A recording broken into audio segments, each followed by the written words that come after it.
En el programa de hoy veremos una transición en los argumentos de la primera carta a los tesalonicenses.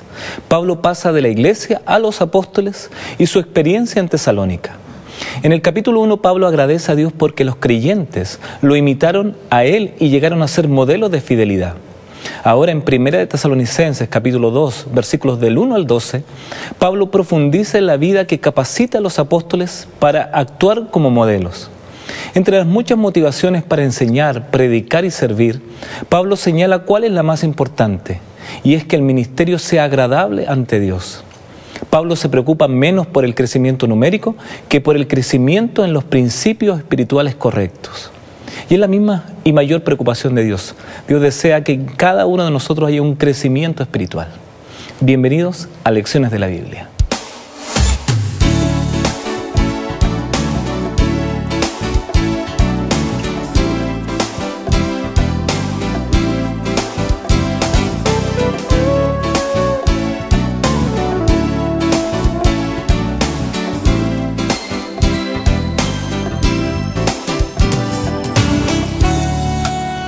Bienvenido a su programa Lecciones de la Biblia.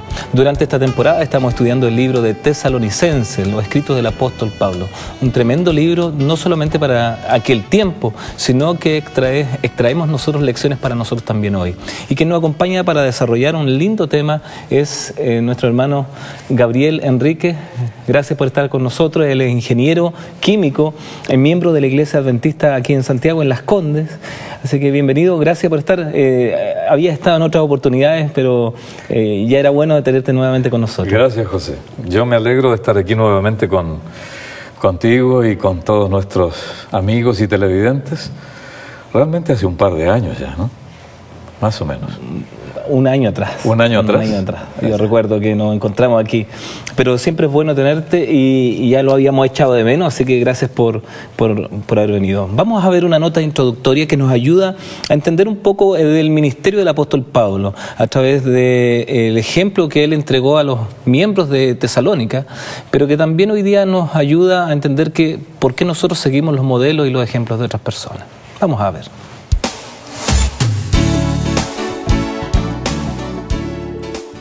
El hecho de convertirse en apóstol de Jesucristo en los tiempos posteriores a la presencia de Jesús en la tierra requería a lo menos valentía, tesón y sagacidad. La conversión del apóstol Pablo fue por sí solo un hecho milagroso.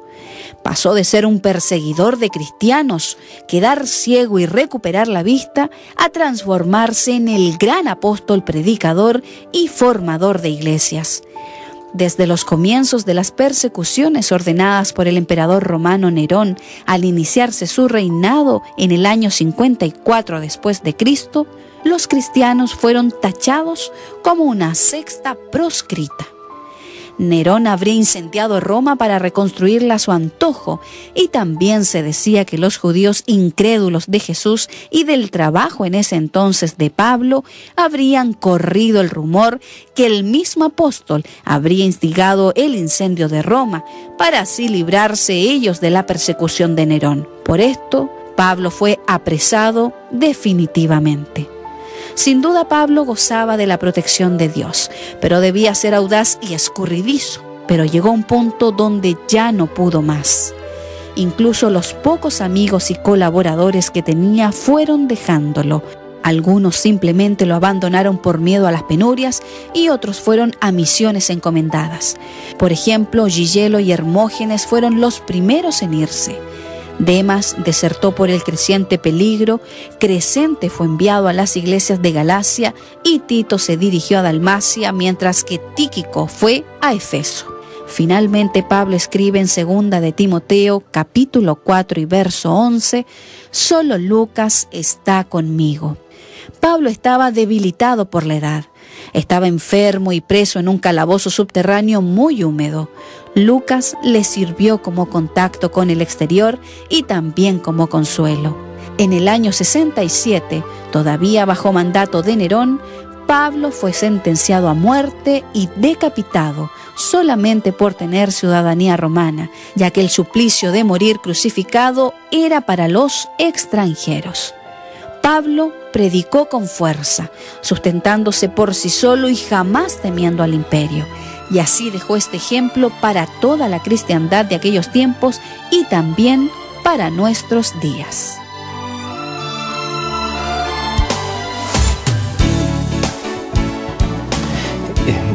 Muy interesante la nota que nos introdujo al tema de hoy, el ejemplo de la vida del apóstol Pablo.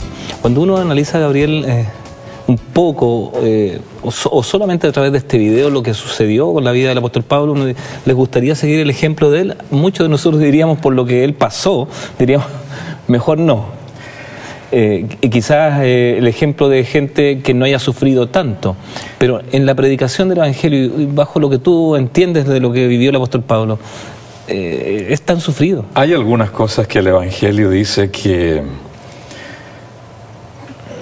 los profetas, para empezar, son un ejemplo, que los apóstoles son ejemplo, pero todos ellos no pasaron momentos fáciles. Ningún profeta o apóstol o predicador del Evangelio, digamos predicador honesto, ¿no?, pasó por momentos fáciles. Todo lo contrario. Recordemos que cuando el Señor llamó a Saulo de Tarso, y Saulo estaba ciego y estaba orando, y Ananías tuvo la visión, Dios le dijo así en visión a Ananías: ve, porque este es para mí un instrumento escogido para llevar mi nombre a los gentiles, a los reyes, en fin. Y dice otra frasecita abajo que normalmente pasamos por alto. Dice así: y yo le mostraré cuánto debe padecer por mi nombre. Entonces, y en ese sentido uno dirá, entonces no me conviene quizás ser cristiano, pero no me conviene ser cristiano, no me conviene ser profeta, no me conviene ser predicador, pero vamos a pedirle a Dios que nos ayude a entender estos textos, supuesto. Y finalmente vamos a tratar de reflexionar en torno a que, a pesar de ese sufrimiento, con valentía tenemos que asumir nuestra responsabilidad. Vamos a pedirle a Dios que nos bendiga, recordar a nuestros amigos también de Nuevo Tiempo, orar por ellos, por ustedes, decirles que siempre estamos orando por sus necesidades, por sus problemas. Gabriel, ¿nos diriges tú en oración? ¿Cómo no? Padre amado que estás en los cielos, bendito sea tu nombre, Señor. Te damos gracias, Padre querido, porque podemos compartir nuevamente esta tu palabra en este estudio. Te rogamos que bendigas a todos cuantos nos están observando en esta hora, que tu Santo Espíritu, Señor, toque los corazones y que nuestras palabras sean palabras de tu mente, Señor, y nosotros somos solo los instrumentos. En el nombre de Cristo Jesús oramos. Amén. Amén. Gabriel, recordemos un poquito cuál fue el contexto que lo llevó al apóstol Pablo a predicar ahí en Tesalónica, y bajo qué circunstancia y por qué fue tan decisivo. Sin duda, recordemos que en el libro de Hechos, capítulo 16, está la aventura de Pablo en Filipos. Exacto. Cuando se encontró con esta persona llamada Lidia. Ajá. ¿Recuerdas? La vendedora de púrpura. Les predicó el Evangelio, Lidia los invitó a su casa, o casi los obligó a quedarse en su casa. Y ahí empezaron a predicar el Evangelio en Filipos, pero quería detenerme en un pequeño punto aquí. Había una mujer quien los perseguía a él, a Pablo y a Silas, porque los dos andaban juntos. Y les decía: estos hombres que nos muestran el camino de salvación son siervos del Dios Altísimo. A Pablo le molestó eso, y yo siempre pensé, ¿por qué le molestó algo que era verdad? Pero no le molestó lo que decía, sino la forma como lo decía. De una forma... Y pareciera que era insistente, ¿no? No solo insistente, sino como ridiculizándolos. Y Pablo, molesto, se volvió y le dijo: espíritu, sal de él. Y el demonio salió de él. Inmediatamente paró la adivinación de esa mujer, que esa mujer daba gran lucro a sus señores, adivinando cosas. ¿Qué pasó? Los que se vieron perjudicados tomaron a Pablo y a Silas y los llevaron, dice, ante las autoridades. Los acusaron de alborotar la ciudad, agolparon al pueblo contra ellos, le rajaron las ropas, los azotaron con varas, los echaron en la cárcel. y ahí tuvieron la linda experiencia con el carcelero. ¿Recuerdas? Hubo ese terremoto, los presos estaban ahí, el carcelero pensando que se habían escapado, quería matarse. No lo hagas. Pablo le dice, no lo hagas, que estamos todos aquí. El carcelero se arroja a sus pies y le dice, señores, ¿qué debo hacer para salvarme? La verdad es que a lo mejor Pablo y Silas cayeron en prisión para que esa familia se salvara. Dios tiene hijos en todo lugar de la tierra. Gabriel, frente a ese comienzo de este viaje hacia Tesalónica, no es grato caer en la cárcel. Y claro, lo hablamos un poquito, evidente que no. Ser perseguido, de alguna forma como torturado. Yo creo que ellos se salvaron de morir en ese momento por la turba que quizás quiso ir en contra de ellos, por hacer algo de bien, porque finalmente liberaron a una mujer de una situación de la posesión demoníaca que estaba en manos del enemigo. Exactamente. Y para ella fue, yo creo, una bendición, pero haciendo una obra de bien, de predicar el evangelio ahí, de tratar de evangelizar a la gente, finalmente fueron perseguidos y llevados a la cárcel con todo lo propio que eso significa. Y de ahí salieron, y de ahí tuvieron entonces que ir, los soltaron al final porque no hallaron de qué acusarlos, realmente no había una acusación consistente.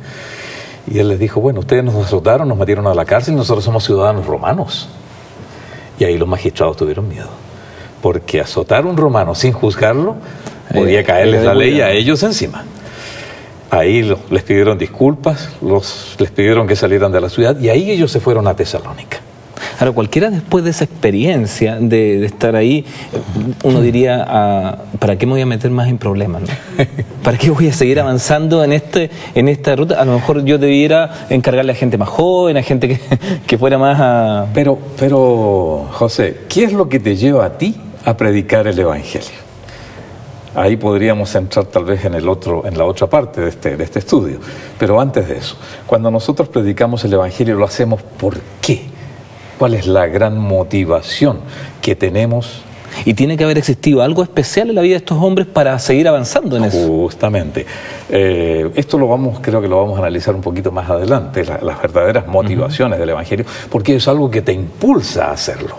No es algo que tú lo haces porque tengo que ganar dinero, aunque pueda ocurrir que recibas algunas ventajas sobre eso, o no es algo que lo vayas a hacer porque quieras conquistar gente, por lo menos honestamente, tú lo haces no por gloria propia, para vanidad propia, sino porque te sientes impulsado a hacerlo. Ahora, producto de esta experiencia del libro de Hechos, el capítulo 16, el libro de Tesalonicenses, en 2 de Tesalonicenses capítulo 2, versículo 2, sí, hay una expresión ahí que ocupa, dice, por los reyes y por todos los que están en eminencia, para que vivamos quieta y reposadamente en toda piedad. Perdón, me equivoqué, el texto estaba acá, ahí está, 2.2. Que no os dejéis mover fácilmente de vuestro modo de pensar, ni os conturbéis ni por espíritu ni por palabra, ni por carta como si fuera nuestra, en el sentido de que el día del Señor está cerca. No os dejéis mover fácilmente de vuestro modo de pensar, ni os conturbéis. Claro. Y la expresión quiere decir, comencemos a ser valientes. Si uno va al original y entendiendo lo que significa, sean valientes. A pesar de esa experiencia que puede ser triste, el apóstol Pablo dice, bueno, continuemos predicando. Continuemos haciendo esto, claro, hay que ser valientes. Hay que ser valientes. Eso me lleva a recordar lo siguiente, que Dios siempre nos recomienda, porque Él dice aquí, ¿dónde está esto? En el 1 Tesalonicenses dice, Dios nos dio valor para anunciaros su evangelio en medio de una fuerte oposición. ¿Cuál es el texto? Ese es el texto de 1 Tesalonicenses 2:2. 2.2. Busque usted también en su Biblia, apreciado amigo, no deje solamente que nosotros la leamos desde acá, sino que en 1 Tesalonicenses capítulo 2, versículo 2. Pues habiendo, dice, padecido y sido ultrajados en Filipos, como sabéis, Dios nos dio valor para anunciaros su evangelio en medio de una fuerte oposición. Ellos recibieron oposición no solamente en Filipos. Después, cuando fueron a Tesalónica, en el capítulo 17 de Hechos lo podemos ver, también ellos comenzaron a predicar, muchos aceptaron, pero hubo del pueblo de judíos celosos, dice, tomaron consigo algunos hombres ociosos, hombres malos, con los que asaltaron la casa de Jasón, donde estaba Pablo, o donde había estado Pablo, para impedir la predicación del Evangelio. Inventaban, engañaban, la cosa era impedir la predicación del Evangelio. Ahora, en la predicación del Evangelio encontramos nosotros siempre oposición. Siempre. Te cuento una experiencia personal. ¿Cómo no? Ciertos días en la semana estoy dando el estudio bíblico a un grupo de personas, enseñando la Biblia, compartiendo con ellos. Entonces comenzamos a estudiar con un grupo, y con una de las personas específicamente. Entonces me llamó un día por teléfono, llamó a mi esposa y le dice: no voy a poder ir porque tengo un problema. Y yo ¿cuál es el problema? Habían robado la cartera y los documentos, y ya la habían ocupado todo. Entonces ella sentía que desde el momento que ella comenzó a estudiar, empezaron los problemas. Y como que yo sentí que la persona no quiso seguir adelante, a lo mejor un poquito porque... ¿Por temor? Por temor a lo mejor a tener un problema mayor o más oposición, si es que uno quiere tomar el mismo texto. Yo me recuerdo, José, cuando estaba conociendo el Evangelio, llegué a la iglesia una vez y me encontré con dos hermanos allá que eran ancianos, y cuando yo les dije que estaba empezando a estudiar el Evangelio, ellos me dijeron, va a tener problemas, va a tener dificultades, pero permanezca firme. Sea valiente. Sí, sea valiente. Recordemos lo que le dijo el Señor a Josué: solamente esfuérzate y sé valiente. Ahí, Josué capítulo 1, versículo 9. Si alguno de ustedes quiere tener ese texto ahí. Conocido, Josué 1:9. Exacto. Porque el Señor tu Dios estará contigo. Y lo repite donde quiera que vayas. En ese capítulo varias veces ahí: esfuérzate y sé valiente. Te recuerdo nuevamente eso. Eso es lo que se llama el paso de la fe, ¿no? Para ser valiente hay que tener fe. Ahora, hay que dar el paso. Esa oposición el apóstol Pablo la vivió y de manera real la expone ahí en ese versículo en 1 Tesalonicenses capítulo 2, versículo 2. Claro. O sea, gran oposición, no una oposición simple que era un poco molesta, sino algo que tenía que ver incluso con sus vidas, que atentaba contra sus vidas. Por supuesto, si él no lo pasó nada bien. Pues, recordemos que hace un relato ahí en el libro de Hechos de cuántas veces fue azotado, buen Corinto me parece. Cuántas veces fue azotado, cuántas veces naufragó, apedreado, etcétera. Bueno, inclusive de que él predicó el Evangelio, como dice la carta a los tesalonicenses, bajo fuerte oposición, pero también en el poder del Espíritu Santo y en plena convicción. Esto está en el primer capítulo de la primera carta a los tesalonicenses, en el versículo 5. El Evangelio no llegó a vosotros, dice, solamente en palabras, sino en el poder del Espíritu Santo y con plena certidumbre o con plena convicción. Es decir, Saulo, para empezar, o Pablo en este caso, era un predicador. Primero estaba convencido de lo que predicaba. Y convencido se trata de no convencerse intelectualmente, sino convencerse de corazón. Segundo, él tiene que ser también, o tenía que haber sido también, un predicador de palabra.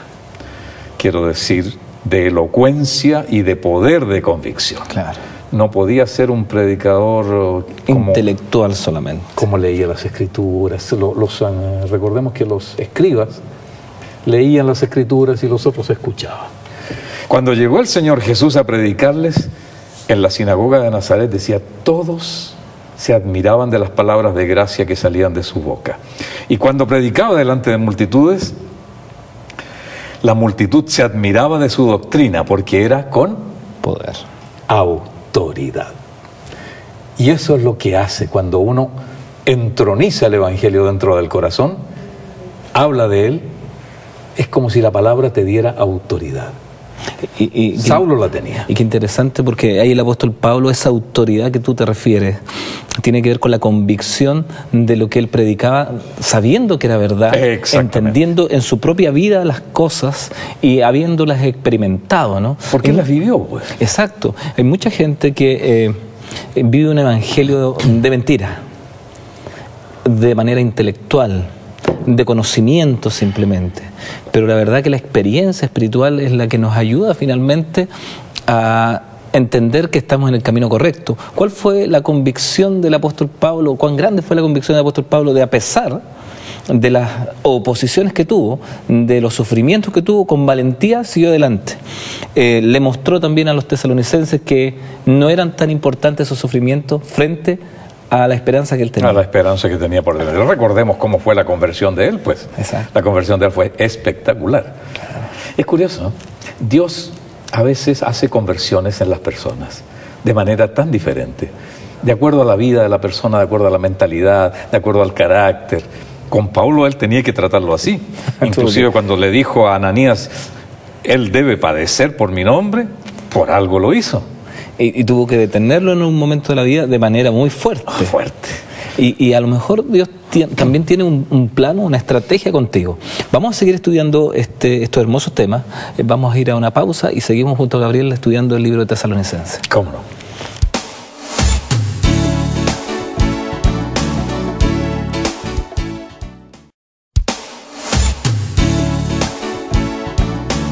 Ya estamos de regreso en tu programa Lecciones de la Biblia. Te recuerdo que puedes llamar a nuestros teléfonos gratuitamente al 800-200-054 o desde celulares al 02-284-4218 o escribirnos al correo lecciones@nuevotiempo.cl. Solicitar el curso bíblico La Fe de Jesús, un curso donde aprenderás mucho más acerca de la Biblia, más lecciones acerca de lo que Dios desea para tu vida. ¿Por qué para nosotros como seres humanos es tan fácil imitar a otros? Salimos a la calle y le preguntamos a la gente acerca de esto y esto fue lo que nos respondió. Bueno, yo creo que es por nuestra naturaleza de vernos nosotros reflejados en otras personas y querer como hacerlo también, imitarlo, de cierta forma de parecerse al otro, creo yo. ¿Cómo te puedo explicar? A ver, tú tienes tu cultura, pero siempre quieres imitar lo de afuera, lo de los gringos, lo que hacen en otros países, no sé. Porque somos seres humanos, compramos todo lo que viene sobre todo de afuera. ¿Le diga la verdad? Porque son tontos.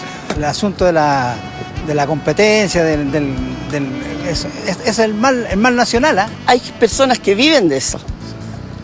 Y lo único que les gusta es gastar, y hay gente que no puede hacer eso tampoco. Yo creo que va por un tema de seguridad, de confianza y un poco de calzar con el prójimo, con lo que es la sociedad. Uno se refleja en la sociedad y yo creo que eso es bastante importante, hacer lo que hacen los demás. Venimos con una impronta desde el nacimiento y podemos imitar a la gente para aprender. Por eso, por ejemplo, las personas que son sordas no pueden aprender a hablar porque no escuchan. A través de la imitación se van aprendiendo diferentes conductas y eso. Yo no sé, porque mi hija siempre anda imitando cosas y a mí no me gusta eso, yo no imito. Yo digo que uno tiene que ser como es. Si tú tienes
a través de sus poros y salía a quien lo escuchaba. Él empleaba argumentos también. Y para los griegos esto era muy importante. ¿No? Importantísimo, tanto es que cuando estaban en el Areópago lo llamaron, les llamó la atención como estaba predicando, lo llamaron. Exacto. Y le dijeron, ven aquí, a ver, ¿qué cosa estás diciendo? Queremos oírte. Después cuando lo oyeron no les gustó mucho, pero bueno. Por supuesto. Pero lo hallaban porque él era un excelente orador. Recordemos cuando quisieron sacrificarles un sacerdote quiso sacrificarles cuando curaron a un ciego, me parece que era, en Listra, cuando estaban en Listra. Y llamaban a Pablo, lo llamaban Mercurio, y a Bernabé Júpiter. Y lo llamaban Mercurio a Pablo porque Mercurio era el dios de la oratoria. Y sin duda, a lo mejor la experiencia de estudios que tuvo el apóstol Pablo le ayudó mucho también para enfrentar las discusiones no solamente con los griegos, sino aquellos que... Hablaba 4 o 5 lenguas, exacto, para comenzar. Entonces era un hombre especial, a lo mejor intelectual. Pero el carácter no solamente tiene que ver con el tema intelectual, sino con como lo decíamos anteriormente, con la convicción con la que él presentaba ese mensaje. Eso lo decía de corazón, veamos. Primero el carácter del orador, después la lógica, la calidad del argumento, que es la palabra logos, que la Biblia, que el griego lo toma como logos, es decir, un argumento poderoso. Y además de eso, el entusiasmo con que Pablo predicaba, digamos. Hay una pequeña frase de una anónima que yo leí una vez, decía así: la lógica puede ser muy razonable, los argumentos pueden ser muy poderosos, pero lo que realmente convence es el entusiasmo. La pasión. La pasión con que Pablo predicaba esto. Y finalmente el apelo a las emociones, porque también es una técnica de la oratoria, apelar a las emociones, al corazón de la persona. Y una parte del ser que no queda ajeno. Porque de pronto uno podría decir, los argumentos fueron muy sólidos, pero no llegó a mi corazón el mensaje, ¿no? Exactamente. Ahora, quiero detenerme también ahí un poquito, Gabriel, en términos de los argumentos. ¿Por qué es tan importante argumentar por ejemplo, una doctrina, un mensaje? ¿Cuál sería nuestra base de argumentación como cristianos para entregar un mensaje? Esa pregunta es bien importante, porque nuestra argumentación no es una argumentación política. Nuestra argumentación está basada en las Escrituras, en la palabra de Dios. Cualquier punto de discusión que nosotros tengamos, o imagínate que tú estás discutiendo con alguien que no cree en Dios o que tiene una opinión diferente. Por supuesto. Tienen que establecer una base, un fundamento de discusión. De lo contrario va a ser una opinión contra la otra. Entonces yo le digo a la otra persona, bueno, partamos de esta base. Las Escrituras son la base de discusión nuestra. Si él me dice sí, vamos adelante. Si él me dice no, porque yo no creo en esto, entonces podemos estar discutiendo un año entero. ¿Por qué te lo pregunto, Gabriel? Porque hoy día existen muchas corrientes religiosas, muchos grupos religiosos, sí, pero que el fundamento que argumentan su experiencia cristiana tiene que ver más con la parte emocional que con la argumentación bíblica. Y aquí pareciera que el apóstol Pablo pone un equilibrio, ¿no? Es importante la parte emocional, pero también tiene que tener un argumento sólido, ¿cierto? Un argumento bíblico fundamentado en la Escritura. El argumento está basado en la palabra de Dios, sin duda. Si no está la palabra de Dios como argumento o como fundamento de este argumento, nada hecho. En la primera epístola a los Tesalonicenses, capítulo 2, versículo 3, dice así: nuestra exhortación no procedió de error, ni de impureza, ni fue por engaño. Es decir, abordando la predicación del Evangelio bajo la lógica negativa. ¿A qué me refiero? No es por error, es decir, no por una doctrina equivocada. No es de impureza, por lo tanto, no tratando de llamar o de predicar haciendo un llamado apelativo a cosas que pudieran tocar la sensualidad de las personas o su ambición. y tampoco por engaño, es decir, no son falsas doctrinas. Él lo pone bien claro. ¿Y por qué lo pone de esa manera? Porque seguramente recibió acusaciones de que estaba predicando cosas equivocadas, o estaba tratando de engañar, o estaba tratando de apelar a las ambiciones o a la sensualidad del O pueblo. quizás también existían en aquel momento estos pseudo predicadores, pseudo mensajeros de Dios, y que a lo mejor utilizaban estas estrategias del error, de la impureza, del engaño, para atraer a la gente. Claro. Si lo actualizo un poco, de estos especie de hombres que hacen milagros o que entregan ciertos beneficios a la gente por ir a la iglesia, transforman algunas cosas en oro, por ejemplo. La gente, ¿por qué viene? Eso ya hasta lo mostraron en televisión. Ya. ¿Tú recuerdas esta frase que dice el Evangelio de la Prosperidad? ¿Has oído hablar del Evangelio de la Prosperidad?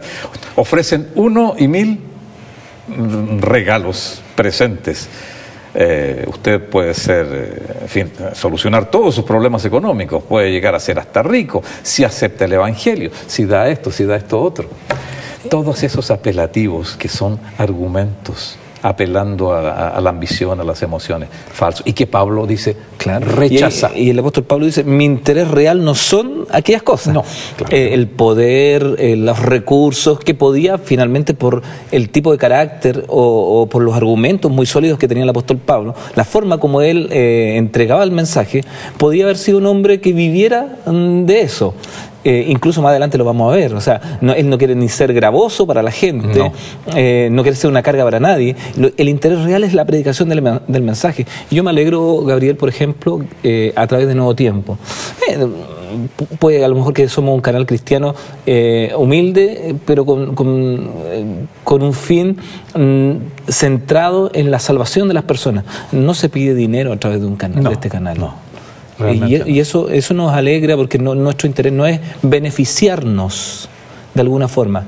Nuestra mayor responsabilidad es, a través del mensaje, que la gente conozca. Yo creo que esa es la mayor preocupación del apóstol Pablo. ¿Por qué no pedimos dinero? ¿Te has hecho esa pregunta alguna vez? Y finalmente que esto no funciona. Y no funciona sin dinero. Sin dinero. ¿Por qué no pedimos dinero? ¿Sabes por qué? Porque existe un principio básico en la Biblia que lo aplicamos nosotros como cristianos: el diezmo y la ofrenda. El diezmo, la 10ª parte de tus ganos, de tus ganancias, y la ofrenda voluntaria. Esto se solventa a través de ese sistema. Justamente. Y Dios dice que nunca dejará solo a aquel que es fiel en eso. Pero mire, continuemos aquí. En 1 Tesalonicenses capítulo 2, aquí estamos, dice, versículos 4, 5 y 6. Busquen ustedes en su Biblia, no se demoren en buscar su Biblia donde esté, ábrala allí en 1 Tesalonicenses capítulo 2, versículos del 4 al 6. Del 4 al 6, dice, al contrario, dice, si hablamos es porque Dios nos aprobó y nos confió el Evangelio. Es decir, ellos estaban convictos de que esto lo hacían por orden de Dios y con la aprobación de Dios. Y dice también, no procuramos agradar a los hombres, sino a Dios. Les guste o no les guste, Dios nos mandó a hacer esto. Claro. Y nosotros lo vamos a hacer por orden de Él. Ahora, si no les gusta a ustedes, bueno, el problema va a ser de ustedes. Pero nosotros, nuestro deber es llevarle esta palabra, y no solo por agradar a Dios, vea bien, hay otra razón. Exacto. Por salvarlos. Ahí se nota un poco el carácter de los apóstoles ahí en ese momento, ¿no? ¿Cuál era su real propósito, objetivo en el predicar el mensaje? Mira lo que dice aquí, dice, no procuramos agradar a los hombres, sino a Dios, que prueba nuestros corazones. Es decir, si nosotros estamos siendo sinceros, Dios nos está probando, y realmente Él sabe si somos sinceros o no. Y como sabéis, porque no usamos, también en el verso 5 dice esto, no usamos palabras lisonjeras, como sabéis, ni encubrimos avaricia. Dios es testigo. No te estoy adulando predicándote el Evangelio, no estoy tratando de ganar dinero contigo predicándote el Evangelio, aunque hay muchos que lo hacen, ¿no? Muchos que lo hacen. Recuerdo una vez una anécdota, me parece que la conté aquí ya, pero la voy a contar de nuevo. Mi esposa, cuando nosotros llegamos de Brasil, traíamos algunos dólares para cambiar y de vez en cuando necesitábamos cambiábamos dólares. Y una persona llegó, ella iba a una casa de cambio y en esa casa de cambio la atendía siempre un señor, un joven ahí. Bueno, pasó como un año que ella no fue y después de un año volvió, iba a cambiar y preguntó por aquel señor que siempre la atendía. Y le dijeron lo siguiente: no está, hace como un año que no está. ¿Y por qué? Le dijo. Porque, ¿sabe? Se puso a estudiar la Biblia, estuvo un año estudiando la Biblia y formó su propia iglesia y ahora está viviendo de eso. Le dijeron los colegas del lugar. Interesante porque hay muchos que lo hacen así. Toman la palabra de Dios para vivir de eso. O sea, yo diría más que para vivir, para aprovecharse. Porque por último, Pablo nos dice aquí, los que predican el Evangelio, que vivan del Evangelio. Pero él mismo tenía un trabajo manual, hacía tiendas para vivir y para que no lo fueran a acusar de estarse aprovechando de eso. Sin embargo, hay muchos que se aprovechan. Por supuesto, y vamos a seguir estudiando este tema importante. Ahí el texto decía, porque nunca usamos palabras lisonjeras, como sabéis, ni encubrimos avaricia, Dios es testigo. Yo creo que en el trabajo ministerial o en el trabajo del evangelismo, sin duda que es importante entender que nosotros no trabajamos para un jefe terrenal, sino que Dios es testigo de qué es lo que uno hace y también Él es justo para con aquellos que predicamos el Evangelio, pero también debemos actuar de manera correcta.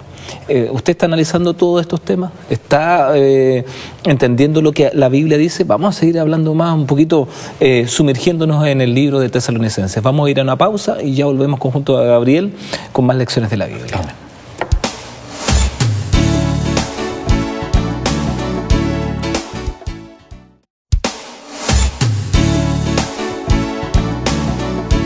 Ya estamos de regreso en tu programa Lecciones de la Biblia. Te recuerdo que puedes llamar a nuestros teléfonos al 800-200-054 o desde celulares al 02-284-4218. Escribirnos al correo lecciones@nuevotiempo.cl. Haznos tus comentarios, tus pedidos de oración.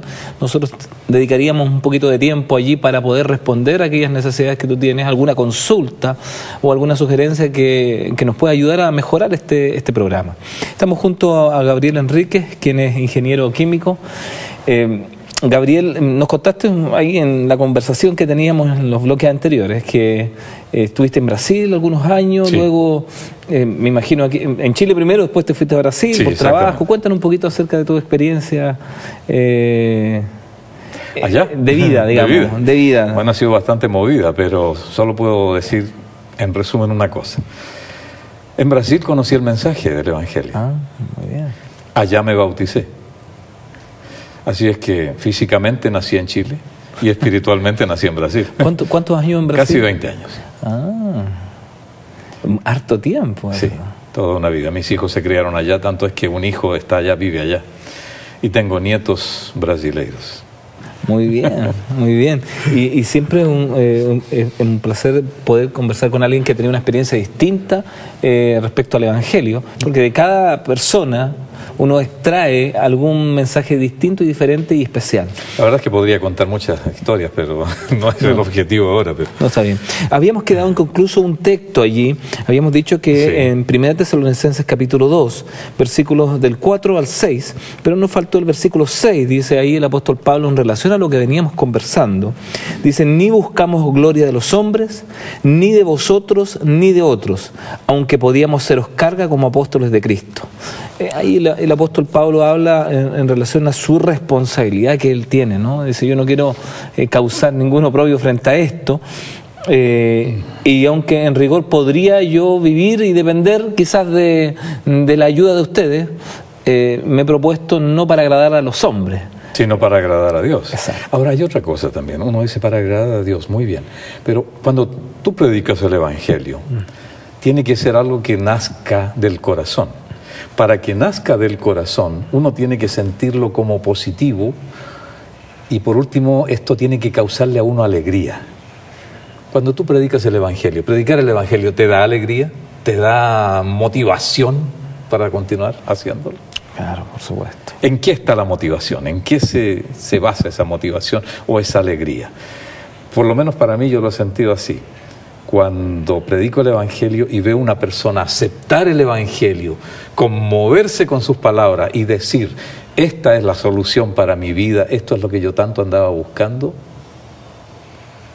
eso te llena de inmensa alegría y es una motivación para que tú continúes predicándolo. Y eso es un milagro que ocurre en nuestras vidas, porque el otro día, conversando con alguien que te conté que estábamos dando estudios bíblicos a algunas personas, ¿no?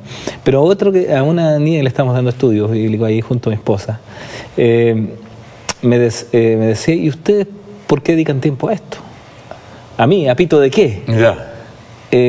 Y uno analizando la pregunta de ella después, ¿por qué? Porque lo hacemos en un horario fuera de un horario como de oficina, podríamos decir, fuera del trabajo. Del trabajo, hay que dedicar tiempo, a veces uno está cansado y uno tiene que dedicar tiempo y preparar a lo mejor el tema que vamos a tratar y todo. Supuesto. Entonces, dice, ¿y por qué ustedes hacen esto? Dice. Yo estoy contenta por lo que estamos estudiando, lo que estoy aprendiendo, pero ustedes ¿por qué lo hacen? Entonces uno después, yo analizándolo, esa pregunta, dice, esa es la obra de Dios en nuestras vidas, ¿no? Porque no es por obligación, porque ese estudio bíblico específicamente, yo no estoy obligado a hacerlo. No, bueno. Pero me siento motivado a cumplir con una responsabilidad que Dios me ha encomendado, no que los hombres me hayan encomendado, y que me hace feliz hacerlo. Ve bien que el hombre vive en base a incentivos. Si tú no tienes incentivos en tu vida, no vas a hacer las cosas bien, no vas a vivir bien. Predicar el Evangelio realmente, cuando uno lo tiene aquí adentro, es un incentivo para continuar y continuar y continuar. Inclusive aquí, veamos. Esta es la gran motivación que tenemos para predicar el Evangelio. Agradar a Dios, y eso también nos agrada a nosotros mismos. ¿Pero por qué? Por ver felices a otros. No por satisfacer algo para uno, intereses egoístas. Claro. Porque agradamos a Dios, agradamos a los otros y vemos con contentamiento cómo la persona acepta y lleva alegría también a la vida de ella. Estamos dándole estudios también a un matrimonio joven que no tenía idea de Biblia y por intermedio de otro vecino aceptaron. Ya. Y ellos están regocijándose, la verdad, con el Evangelio. Eso realmente causa mucha alegría. Y uno se alegra con eso. No hay hora que llega el día, dice, de la semana, porque un día por semana solamente lo hacemos, para volver a estudiar esto. Ahora, Gabriel, ahí volviendo un poquito al texto de Tesalonicenses, el primero de Tesalonicenses capítulo 2, específicamente el versículo 4, aunque lo habíamos pasado, pero cuando habla de ser aprobados, dice, sino que según fuimos aprobados por Dios. Esto incluso en la temporada pasada analizamos un poquito acerca de la evaluación que Dios hace para con nosotros en el tema de la evangelización y de la testificación, pero también tiene que ver con un autoexamen, ¿cierto? Es decir, mi vida, ¿cómo la estoy llevando? ¿Cierto? ¿Estaré siendo aprobado por Dios en mi forma, en mi conducta, en mi estilo de vida? ¿Cómo agradamos? ¿Cómo somos y llegamos a ser aprobados por Él? Bueno, la palabra es nuestra guía. Ella nos dice cómo debemos ser. Ahora, evidentemente, si tenemos motivos egoístas para predicar el Evangelio, ventajas personales, ambiciones, ¿sabes una cosa? Cuando nos toque sufrir por el Evangelio, ahí realmente sabremos si nuestra motivación está o siempre fue de la manera correcta. Y quizás es interesante esa parte porque... Cuando nos vituperen por el Evangelio. Cuando todo está bien. Cuando todo está bien es fácil, ¿no? Pero de repente podemos ser perseguidos, podemos ser molestados, podemos ser ridiculizados. Exacto, cuando yo pierdo el trabajo a causa del Evangelio. Esa es otra cuando... También.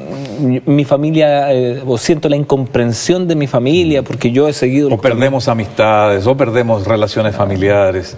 Todo eso ahí nos vamos a dar cuenta si queremos seguir adelante o no. Y quizás ese es el llamado que hacemos a la gente que está en sus casas, porque de pronto alguien puede vivir una vida religiosa calladito, pero de pronto da a conocer su mensaje o da a conocer su experiencia espiritual y se siente a lo mejor pasado a llevar por su propia familia, no comprendido por ello. Quizás alguno de nuestros amigos ha tenido, para seguir las cosas de Dios, no seguir con los mismos amigos. Claro. No seguir en el mismo trabajo que a lo mejor no era lo correcto o perjudicial. Recordemos lo que dice Pablo: todos los que quieran vivir piamente en Cristo Jesús padecerán persecuciones. Y allí es donde quizás somos probados. Somos probados, exacto. Y aprobados por Dios. Y aprobados por Dios, exactamente. Bueno, Pablo tuvo ese gran privilegio de ser aprobado por Dios. Agradamos a Dios, hacemos felices a las personas, no nos aprovechamos de los buenos resultados para tener ventajas personales. Y aquí también, dice Pablo, tampoco quería ser una carga.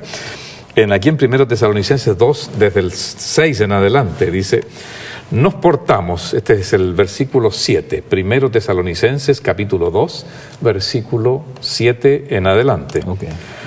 Antes bien, dice, nos portamos con ternura entre vosotros, como cuida una madre con amor a sus propios hijos. O sea, de esa manera ellos eran padres y madres para los discípulos, para los convertidos de la iglesia de Tesalónica. Y lo presenta así en varias ocasiones el apóstol Pablo, diciendo con mucho cariño, y había una relación especial de amor fraternal con los tesalonicenses. Entonces hay una preocupación del apóstol Pablo, y esa expresión lo dice muy bien, como nos dice, madre cuida, como una madre, ¿cierto? Exactamente. Y en algún momento, cuando el apóstol Pablo no puede ir nuevamente y envía a Timoteo a visitar a los tesalonicenses, dice, la expresión en el original es: he quedado como padres sin hijos, huérfanos, ¿no? La sensación de cariño que experimenta el apóstol Pablo hacia los tesalonicenses está muy clara y se vierte en el... Cuando tú has dado estudios bíblicos y has llevado a personas a aceptar a Cristo, al bautismo, etc., ¿no te sientes responsable por ellas? No, por supuesto. Ahí está, entonces, y cuando uno los lleva a la iglesia, quiere que todo salga bien. Exactamente. Hay una preocupación. Exactamente. Sí. Bueno, en el verso 8 de este texto dice: tan grande es nuestro afecto por vosotros, que hubiésemos querido entregaros no solo el Evangelio de Dios, sino también nuestras propias vidas, porque habéis llegado a sernos muy queridos. O sea, Pablo estaba dispuesto hasta a sacrificar su propia vida. Realmente el amor por el Evangelio y por las almas convertidas era muy grande en este hombre. ¿Os acordáis, hermanos, dice, de nuestro trabajo y fatiga, como trabajando de noche y día para no seros gravosos, a ninguno de vosotros os predicamos el Evangelio de Dios? Ahí Pablo demuestra claramente: yo no quiero ventajas materiales de ustedes, y por eso que trabajo noche y día, decía inclusive. Aquí muestra un vínculo emocional del apóstol, fuerte, muy fuerte, del apóstol Pablo, donde quizás muestra que el Evangelio es más que argumentos teológicos. Hay algo que envuelve el Evangelio, que tiene que ver con el amor. Hace una semana atrás, menos, el sábado pasado, tuvimos una pequeña charla dentro de nuestra iglesia de un médico brasileiro, estaba con la esposa y la hijita, que nos vino a pasar una experiencia de lo que ellos están haciendo allá, en Bahía, Salvador. Okay. Él tiene una clínica, está tratando de llegar a personas de nivel profesional elevado o nivel socioeconómico elevado, que son capas sociales a los cuales el Evangelio poco llega. Entonces están tratando de trabajar con ese tipo de personas. Bueno, y nos pasaba toda la experiencia que ellos tienen. ¿Sabes cuál es lo mejor que yo ayer lo que pude extraer de esa experiencia? Que los grupos que forman son grupos como estos grupos de apoyo, como Alcohólicos Anónimos, por ejemplo, o como estos grupos de ayuda. Estudian el Evangelio, lo comentan, pero no es un estudio formal y clásico, es un estudio donde todas las personas se acercan, saben los problemas unos de otros, se conocen entre sí, hallan una pertenencia. Familia. Y las personas se quedan, no salen. Él dijo, personas que a veces han salido por un tiempo, vuelven. O sea, como quien dice, no hay en esos grupos apostasía. Y cuando el apóstol Pablo ahí, sobre todo en los versículos 7 y 8 de lo del capítulo 2 que hemos leído de 1 Tesalonicenses, sí, muestra un afecto profundo. Exactamente, todos se tienen afecto ahí. Exacto, que irradia un ambiente familiar. Y qué grato es llegar a la familia, qué grato es poder llegar a un lugar que uno se siente parte de allí, más allá que una religión basada en estrictas doctrinas. Que no, de ninguna razón estamos diciendo que no son importantes, sino que envuelve las doctrinas bíblicas, tiene que ser el amor y el afecto. Eso es lo primero. Exacto. Para que la persona se sienta acogida y formando parte de. Y de hecho Dios mismo lo presenta así, dice, porque de tal manera amó Dios al mundo. La palabra amó es la fundamental. No dice ahí, porque yo creo que todos cumplan mi ley, aunque en rigor quiere que todos tengamos el carácter de Él, pero lo presenta, yo quiero entregar mi vida porque los amo. Primero es eso. Gabriel, llegando al final de este programa, pasó rápidamente. Rapidísimo realmente. No sé si alcanzamos a ver todos los puntos, pero ayúdanos a hacer una conclusión, un resumen y una invitación para nuestros amigos de Nuevo Tiempo en relación a lo que hemos estudiado. Primero, conocer el Evangelio, porque conociendo el Evangelio conoces a Dios. Ajá. Y vas a ver que Dios te quiere tratar de la mejor manera posible, lo más amorosamente posible. ¿Estás falto de amor en tu vida? ¿Nadie te quiere o nadie parece preocuparse de ti? Conoce en el Evangelio a alguien que no solo quiere preocuparse de ti, sino que ya está preocupado de ti. Te ama y quiere salvarte. Eso es lo que Pablo pasó a los tesalonicenses, es lo que nosotros, como parte de este Evangelio, queremos pasarte a ti y hacer este llamado, este apelo, esta invitación. Y queremos agradecerte, Gabriel, por tu presencia. Vamos a estar seguramente en otro programa más adelante. Muchas gracias. Dios te bendiga también junto a la familia. Dios te bendiga a ti también y a tu familia. A ustedes y a todos los televidentes. A ustedes agradecerle por la preferencia. Sigue en compañía de Nuevo Tiempo y recuerde lo que hemos hablado. Hay un Dios que les ama, que siempre está preocupado de ustedes. Dios les bendiga.